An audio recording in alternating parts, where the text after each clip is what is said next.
যেই ব্যক্তি সূরা বাকারার শেষ 2 আয়াত পড়বে, রাসূল আকরাম সাল্লাল্লাহু আলাইহি সাল্লাম বলেন তার ওই পুরা রাত্রের জন্য এই 2 আয়াতই যথেষ্ট হয়ে যাবে। এই আমলগুলা করা, রাতে যখন আমরা বিছানায় মাথা লাগাই আমল করা। আরেকটা হলো বিছানায় মাথা যখন লাগাবেন, কাজ নাই, তখন আপনার ফেসবুকটা না চালায়া, ইউটিউব মোবাইলটা হাতে না নিয়ে 1000 সওয়াব কারা চান? কয় হাজার সওয়াব? 1000 অথবা 1000 গুনাহ মাফ। 1000 সওয়াব হবে অথবা 1000 গুনাহ মাফ।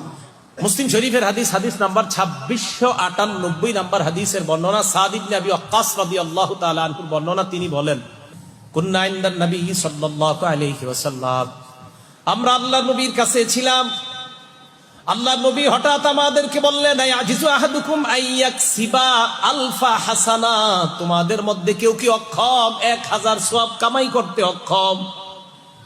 ফাসালাহু সাইলুম মিন জুলাসাইহি, বৈঠকের মধ্য থেকে একজন প্রশ্ন করলেন, ইয়া রাসূলুল্লাহ, আমাদের মধ্যে 1000 সওয়াব কামাই করা এটা কিভাবে সম্ভব?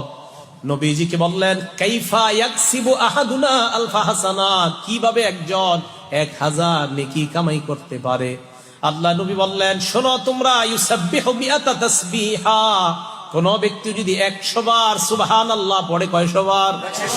বলেন তো কি? আবার বলেন, এতটুকুই বাস, আবার বলেন। আল্লাহ নবী বলেন 100 বার যদি কোনো বান্দা সুবহানাল্লাহ বলে, ইউকতাবু লাহু আলফু হাসানা, তার আমলনামায় 1000 নেকি লিখে দেওয়া হয়। নবীজি বলে 1000 নেকি যদি তোমার আমলনামায় লেখা নাও হয়, আও ইউহাত্তু আনহু আলফু খাতিয়া, তোমার আমলনামা থেকে 1000 গুনাহ মুছে দেওয়া হয়। তাহলে 100 বার সুবহানাল্লাহ পড়বেন, হয়তো 1000 সওয়াব হবে, অথবা 1000 গুনাহ আপনার জীবন থেকে আল্লাহ মুছে ধুয়ে মুছে সাফ করে দিবেন। আল্লাহ আমলগুলা করা দরকার আছে না? আল্লাহ আমাদের সকলকে আমল করার তৌফিক দান করেন।